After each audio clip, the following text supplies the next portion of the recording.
But first tonight, in what could be a watershed moment in the US election, this week the New York Post splashed with news of a trove of emails detailing Joe Biden's son's business dealings overseas. The emails reveal Hunter Biden had planned to introduce his father, who was of course then vice president, to an executive at a Ukrainian energy company, Burisma, a company where Hunter served on the board of directors. Publicly, Biden has said he's never spoken to his son about his overseas business dealings. But these emails seem to indicate otherwise. In one message sent by Vadym Pozharsky in April 2015, he wrote, "Dear Hunter, thank you for inviting me to DC and giving me an opportunity to meet your father and spend some time together. It's really an honor and pleasure." Another message, also sent by Vadym in May 2014, asks Hunter for, and quote, advice on how you could use your influence to benefit the company. The emails and many more involving a Chinese energy company, which we will get into in the interview with Steve Bannon, were recovered from a laptop that was reportedly dropped off at a repair shop in Delaware in 2019 before it was handed over to the FBI. It was said to be a water-damaged MacBook Pro, and the person who dropped it off never paid for the service, and he didn't return to retrieve it or a hard drive on which the contents were stored. This is according to the shop owner, who said he repeatedly tried to contact the client. He says that on the laptop was a sticker from the Beau Biden Foundation, which was named after Hunter's late brother, the former AG of Delaware. On the hard drive are said to be text messages, videos, 25,000 photographs and 11,500 emails. Some are deeply personal and emotional, and others involve drug use and are quite incriminating for the Biden family. The owner of this repair shop in Biden's home state of Delaware says when he didn't hear back from the FBI, he made a copy of the hard drive and managed to find his way to Trump's lawyer, Rudy Giuliani. Now, in the US, this has been quite a bombshell in the final leg of the presidential campaign, and not just because of the actual contents of the email, but because of the issue of censorship. Twitter has censored the New York Post story, claiming, with absolutely no proof, that the contents contained hacked material. The tech giant, of course, has allowed the spread of other stories that contain either hacked or illegally obtained material, like the president's tax returns or Melania Trump's phone calls, or even Julian Assange's many data dumps on WikiLeaks or Snowden's information. In censoring this story from a legitimate media outlet from the New York Post, Twitter is acting against the United States tradition enshrined in the Constitution of a free press. It is a deeply dangerous precedent. Now, a crucial player in this whole saga of Hunter Biden's laptop is Trump's former campaign manager and White House chief strategist, Steve Bannon. Bannon was the person who first alerted the New York Post to the existence of this drive in late September. He joined me earlier today to discuss this from New York. Steve, thank you so much for your time tonight. The trove of data that's emerged here is extensive. It includes Hunter Biden's text messages, videos, 25,000 photographs, 11,500 emails. When and how did you first hear about this? This was Mayor Rudy Giuliani. He and his lawyer were approached by the store owner after the FBI didn't come back to him. You know, Mayor Giuliani is the president's lawyer. His lawyer, Bob Costello, is a very famous prosecutor in this area, in the New York City area. The Mac store owner reached out to Bob Costello since it was abandoned property and gave the hard drive to Rudy. The mayor got me involved, as you know, Sharri, because of my interest and knowledge of the Chinese Communist Party. The many, many emails, many text messages talk about the deep financial relationship and broad financial relationship of the Biden family with the Chinese Communist Party. He brought me in for that, and then I was able to help strategize with him the best distribution and release mechanism about, you know, how to actually get this information out. So as people in Australia know, from all the infiltration that the Chinese Communist Party did into the elites in Australia through finance and through the political class, you're seeing the exact same playbook they ran in Australia as they're running in the United States with the Bidens. Joe Biden has lied about this for years, and it's pretty stunning, the information that's come off this hard drive. It's really shocked the United States. Well, when you first started going through this, what was your reaction to some of the information, and how long, when did you first get access to some of these emails? How long did you take going through it all? It's probably a couple months ago that we started. I think Rudy reached out to me in late August, I think it was, to start going through this. And I was pretty shocked. I was the head of the Government Accountability Institute. I was the chairman of Peter Schweitzer's group of his investigative reporters. We did Clinton Cash. After Clinton Cash, to keep the team around, we started doing the research on secret empires. That was Peter's next book. And Peter focused on the Chinese Communist Party and its infiltration and financing of the American political class. That's really what started the whole Burisma thing, and really started, he found the $1.5 billion private equity partnership. So when I started going through these, what stunned me the most is how broad and deep with other CCP-controlled companies. The Bidens are in business, and I mean real business, where they're getting $10 million a year in finder's fees, plus 50% ownership of a joint venture, which is fully financed by a Chinese energy company. They get 50% of the equity, and of that, Joe Biden gets 10% right off the top. So what stunned me when I first started going through the emails is the breadth and depth of the involvement away from the $1.5 billion private equity fund he has already.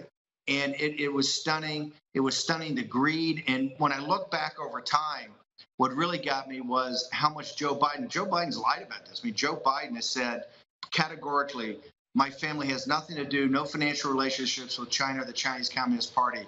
I think what we have here now, because we brought in a number of experts to look at this, we have a massive national security issue with Joe Biden and the people around him. I don't think Joe Biden today could get a security clearance. So I don't know how in 16 days he's going to stand and run for to be commander in chief of the United States. Just going to the detail of what the emails do show when it comes to the CCP influence on the Biden family. The New York Post has published emails showing that Hunter Biden pursued a lucrative deal, as you mentioned, involving China's largest energy company, the now bankrupt CEFC China Energy Company. And in one email, he said it would be interesting for me and my family, and he discussed remuneration packages. Why is this so significant? Remember, the Biden campaign has not questioned any of the emails here, none of it. So what shocked me the most was that the level of detail in the joint venture we're talking about, which is on a company that's already gone bankrupt, this China energy company, which was incredibly controversial. The chairman's missing. He's been taken in by CCP authorities. He's missing. A lot of people say he's dead. The signator, a guy named Patrick Ho, already went to federal prison in the United States, has been extradited to Hong Kong. So what stunned me was the open greed of the Bidens. What they asked for was $10 million a year in cash money for introductions, in addition to have a joint venture that the Chinese Communist Party would fully finance, and they would get the equity upside of it. So, and this could lead to tens of millions or hundreds of millions of dollars of profit. So it was the brazenness of the Bidens when I went through these emails. And, you know, Mayor Giuliani, who's seen a lot. Remember, Mayor Giuliani was the guy that used the RICO statute to put the Wall Street guys in prison. Mike Milken, Ivan Boesky. So he's seen financial white-collar crime, corruption before. I think it's safe to say that he was pretty stunned also. Look, another one of the emails, this was the first to be released by the New York Post, showed that Hunter Biden was trying to organise a dinner for his father, Joe Biden, who was, of course, then vice president, with executives from the Ukrainian energy company Burisma, where he was employed. And at the time, you know, we all know this already, Biden had threatened to withhold $1 billion in aid for Ukraine unless the top prosecutor, Viktor Shokin, was fired. And he was fired. Ukraine officials decided, you know, they made that call. They fired him in order to get the money. At the time, he was investigating Burisma. So, Steve, does this lead to the suggestion, do you think, that Biden may have corruptly used American foreign policy as leverage to enrich his family? I mean, that's the accusation that's emerged this week. I don't think there's any doubt about it. Remember, if for an American audience, Joe Biden has been adamant on the Burisma and the Ukraine. He did nothing. He'd never talked to his son. He didn't know anything about it. The stunning thing about these emails, and then actually the Biden camp admitting something, this is very important. The thing is about these emails is that Biden has basically said to the American people, I knew nothing about it. Now we actually see with the meeting set up. At first, what they came and had the mainstream media spin is that there's nothing in his official records to show this. They've actually copped to the fact of, well, maybe he had a cup of coffee or maybe it was an informal meeting. So this is going to be, that sets the predicate that Joe Biden has lied consistently over the last couple of years to the American people. He lied on the debate stage with President Trump. What the Fox did, which was very interesting on that issue, but also on the Chinese, they actually went to the people on the emails and contacted them. What was so stunning is that they reported last night that one of the guys in the email said, absolutely, the meetings happened. This is not off of some Russia intelligence operation. That email's correct. The meeting's correct. And by the way, the 10% of the equity is Joe Biden. So you're starting to see other people come in here and validate this. It's pretty stunning. For the Australian audience, just remember one thing. Joe Biden for years has sat there categorically. My family has not participated in China or has any relationships with anything in China. That's all lies, all discredited. He has said the Burisma thing is all a lie. I don't know anything about it. He stood on a debate stage and spent 3 minutes fighting with President Trump and said it again. So the predicate's been set. Joe Biden's a liar, a stone cold liar. That's what these emails and this other information that's coming out right now show. Look, it is worth reiterating, and I know you just said it, but Hunter Biden's lawyer and Joe Biden's campaign team have not denied the legitimacy or the substance of these emails. They have issued no denials at all, no legal threats, nothing. And yet Twitter this week censored the New York Post story. And not only did they censor the story, but they suspended the accounts of people who were sharing the story. This is a legitimate story from a legitimate media outlet. You know, Steve, does this effectively end the American tradition of a free press, something that is actually in your Constitution? I think for every nation that is a part of the Alliance of Liberty, we're in a crisis right now because of social media. Remember, let's go back on this. Number one, not only the Biden campaign has not come out and refuted any of the emails, not one. People on the email chain has come out and said those are actual emails. It's to me, and this actually happened, and that's fact. Okay, so we know that. In addition, we haven't released what we've talked about. Hunter Biden's lawyer has come to us both with phone calls and with emails saying, "Hey, I've got to get the hard drive back." This is not some Russian intelligence operation. They admit it's their hard drive. So the mainstream media spins this. The issue about social media shutting it down, Twitter and Facebook, and by the way, the New York Post Twitter feed still shut down today. We're Saturday. We're late Saturday here in New York, where we're working away putting this thing together for tomorrow and Monday. It's still shut down. That newspaper was founded by Alexander Hamilton back in, I think, in the 18th century. It's a tabloid, but I think it's the third or fourth biggest paper in the country and a very respected paper as far as the reporting goes. And it's owned by Rupert Murdoch, who is, if not the most powerful media mogul in the United States, one of the most powerful, and certainly one of the most powerful in the world. So this is not a war room pandemic. Right? Or this is not Sharri Markson. They are coming for the biggest guys in the world, and they just shut it down, and they're in your face about it. I have said that unless we break social media's hold on this today, over this weekend and early next week, the president's never going to get a fair election. They're going to take down everything that says the president wins. They're going to take down everything that says the president's leading. Jack Dorsey, Zuckerberg, and the guys at Google, to me, the Justice Department should go in and shut it down on Monday. If they don't shut it down, throw them in jail. They have taken free. These oligarchs in Silicon Valley are out of control. We don't have free speech in this country. They took down the White House press secretary the other day. They went right to the White House and took down the commander in chief of the armed forces of the United States because they deemed behind the screen that something was inaccurate. And what they said about being accurate is a stone cold lie. They said it was hacked material. Nobody says hacked material. This comes off a hard drive.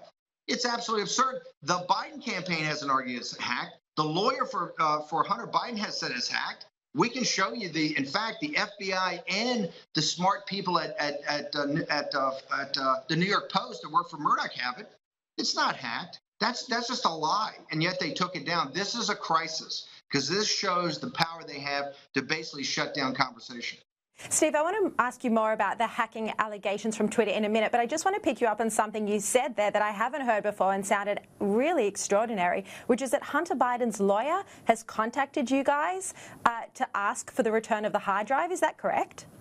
Yeah, we're breaking news here on your show. He actually, in a panic, called because Hunter, when he dropped it off, was drunk. There's like 2 or 3 of these shops in Wilmington They called around and he figured out it might be this guy. He called him, and when the guy says, "Hey, I kind of don't remember. I'm going back to my shop," he sent a couple of emails in panic saying, "I got to get my hands on this right away." So no, we haven't released that yet. We're holding that back to make sure that if they walk into the trap, we're just going to drop it on them, right? Because this is just lies. Right now, the mainstream media, here's the beauty. My training under Andrew Breitbart was put it out, let them lie, and then bang, drop them on the lie. Let them lie some more, drop it again. What you're seeing is a full meltdown by the American elite trying to spin the Russia narrative. Look, Russia's a sideshow to a sideshow. As you know, Sharri, having been on our show, and we love you because of all the breaking news you give us out of Australia, the central existential threat to free people throughout the world is the Chinese Communist Party. I don't need to tell Australians how insidious it is. And this is not the Chinese people. They're the most decent, hardworking people on earth. It's the Chinese Communist Party and what they try to do to infiltrate democracies in the West. That's what you're seeing here. And this is another part of the elites bought off. And so the media is spinning the Russian narrative, which is ridiculous. This is about the Chinese Communist Party. And you're seeing now they're going to have to come to grips with the fact there's no hack material here. This comes off a hard drive.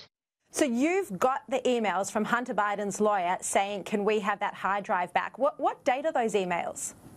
It's basically, I think it's Thursdays, the day that we were coming out with the first story in the New York Post. It might have been Wednesday. So it's the night before we came out with the first story. I think because the New York Post went to them for comment and said, hey, we've got these emails. And they saw the emails and they went, oh, my God, look what they've got. They have the real emails of us setting up these deals. They panicked. And when he panicked, what he did is started the call. I'm sure that Hunter, the Biden campaign I'm sure they lit Hunter up. Like, what happened here? How did these guys get your hard drive, get your computer? And this is when the lawyer started calling around, and this is when he sent the emails. We just kind of sat on it because said, we want them to go more into the Russia thing. We want the mainstream media because it just brings out what liars they are. We have the emails from the lawyer. If we need to release them, we'll release them.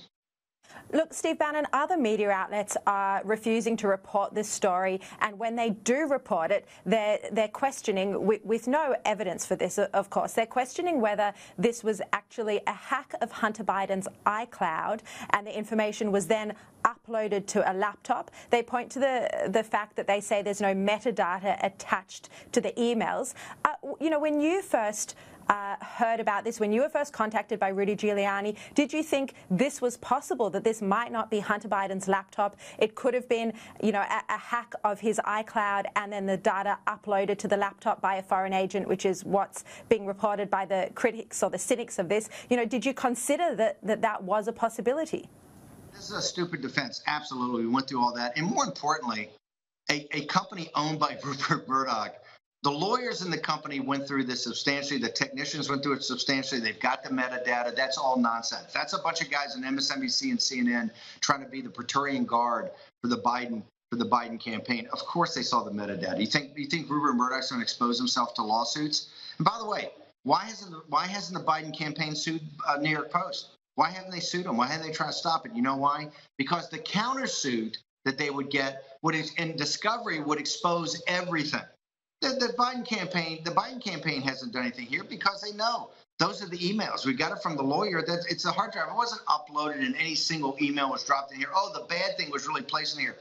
That's nonsense. We've even seen that some Republicans have come out to question what they say is the unlikeliness of the repairman story, that Hunter Biden forgot to pick his laptops up from a repairman, and they say that the timing of this is all too convenient with Biden so far ahead in the polls. What's your response to this? Did you have early concerns about the fact that Hunter Biden might have forgotten to pick up water-damaged laptops from a repairman, and how did you satisfy yourself that this was what happened?